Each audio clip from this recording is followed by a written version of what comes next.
I am using a tall plastic container to hold my cone of thread.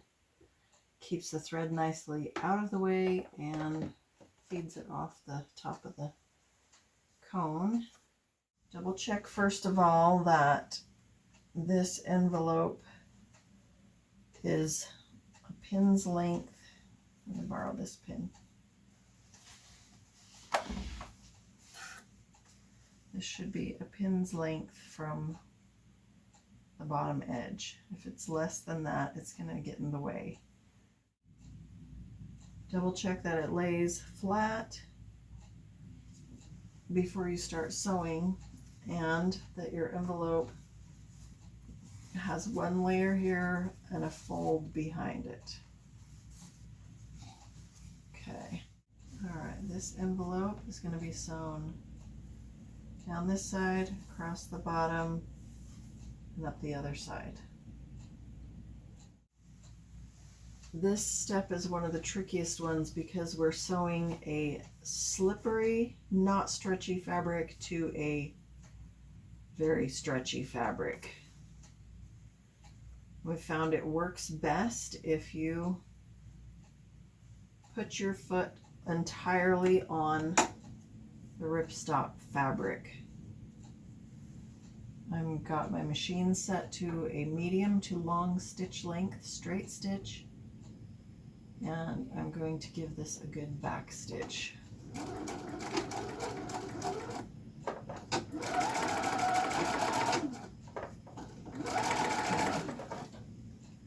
Alright, now that that's started, I'm going to sew just so I have enough behind the foot that I can hold the envelope.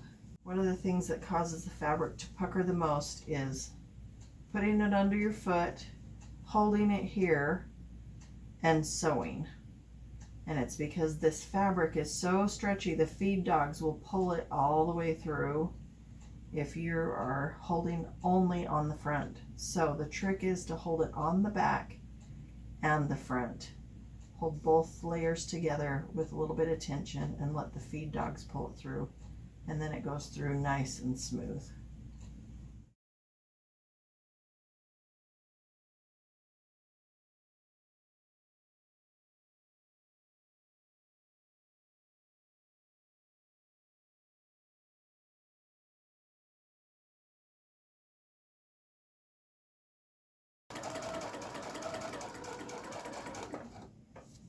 And you can just follow your edge of the foot right along that edge of the envelope.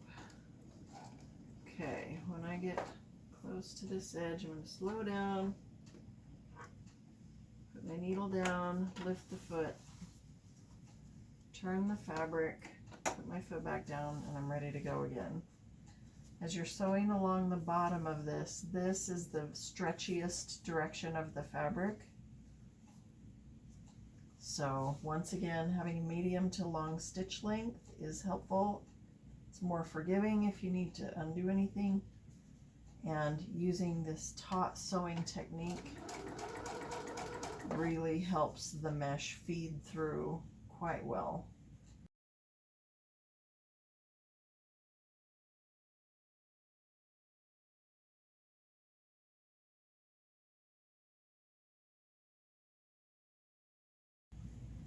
If you find that pinning this differently than it is pinned is helpful to you, you are welcome to move the pins on the ones that you will sew.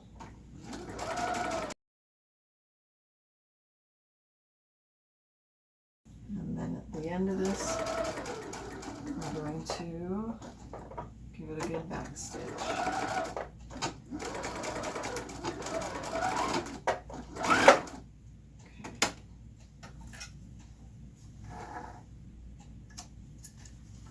Clip all my threads.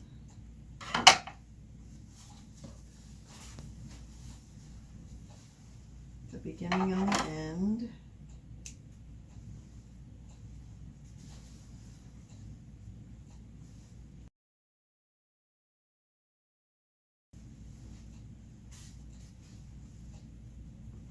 Lay this out and make sure it lays flat. Flip it over. Check on the back to make sure it's fairly flat. A little bit of puckering is okay.